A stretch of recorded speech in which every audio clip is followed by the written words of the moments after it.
Hello friends, Radhe Radhe. आपका स्वागत है मेरे यूट्यूब चैनल में। मैं हूं आपकी पाड़न बनिया। आई होप आप सब अच्छे होंगे।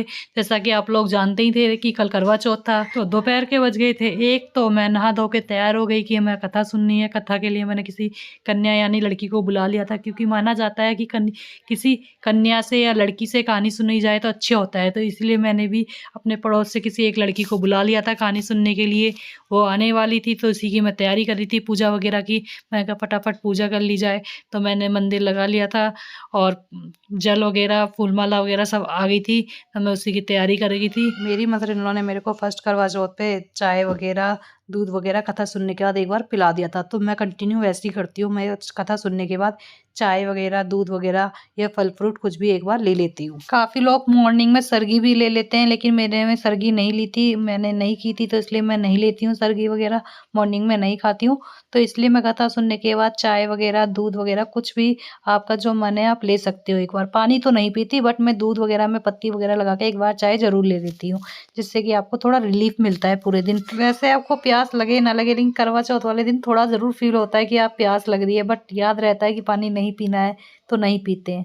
कथा सुनते हुए मैंने ओढ़ा है पी लिया, क्योंकि जैसे पहाड़ियों में पिछोड़ा ओढ़ना शुभ माना जाता है, इसी तरह मेरे ससुराल में मतलब पीलिया हर पूजा पाठ में यूज़ किया जाता है। तो मैं ये मेरे ससुराल का है तो मैं पीलिया यूज़ कर रही थी।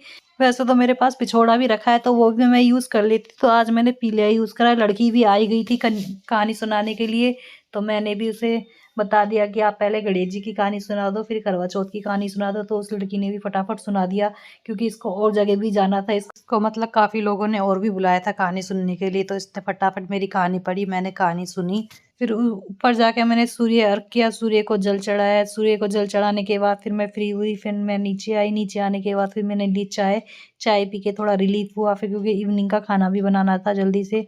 खाने में सबसे पहले मैंने तैयारी करी पुए बनाने की, क्योंकि मेरे ससुराल में बायना भी निकाला जाता है। जैसे बायना आप किसी को भी दे सकते हो, सास ससुर को दे सकते हो, दीदी को यानी नंद को दे सकते हो। तो मुझे इसलिए फटाफट खाना बनाना था। खाने में जैसे बायने में मैं निकालती हूँ पुए। काफ़ी लोग रसगुल्ले दे देते हैं, बतासे दे देते हैं। जैसे अगर किसी का दूर का रिश्ता है, जैसे नंद दूर रहती है, जैसे सास ससुर पर साथ नहीं रहते, तो आप जैसे सूखा बायना निकाल दो, जैसे बतासों का निकाल दो, तो इस तरीके से कर सकते हैं। तो फादर इन लॉ मेरे साथ ही रहते हैं, तो इसलिए बायना मैं पुए का निकालती हूँ, तो मैं पुए देती हूँ।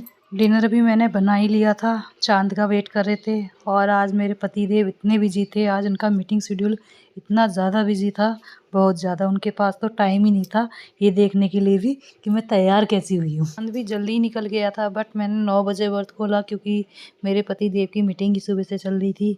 और क्या कहते हैं, हमारे में छलनी का यूज़ नहीं किया जाता।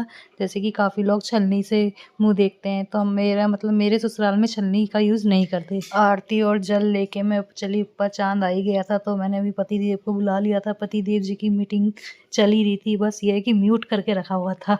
आरती करने के बाद मैंने चांद को अर्घ दिया। अर्घ देने के बाद हमारे पति जी ने हमें पानी पिलाया, जल पिलाया, जो कि सुबह से नहीं पिया था। पानी पी के बहुत ही अच्छा लगा। गिफ्ट तो करवा चौथ का आज नहीं मिलेगा, क्योंकि सुबह से शेड्यूल ही इतना बिजी था, जो कि हमें शॉपिंग के लिए जाना था, बट हम नहीं जा पाए।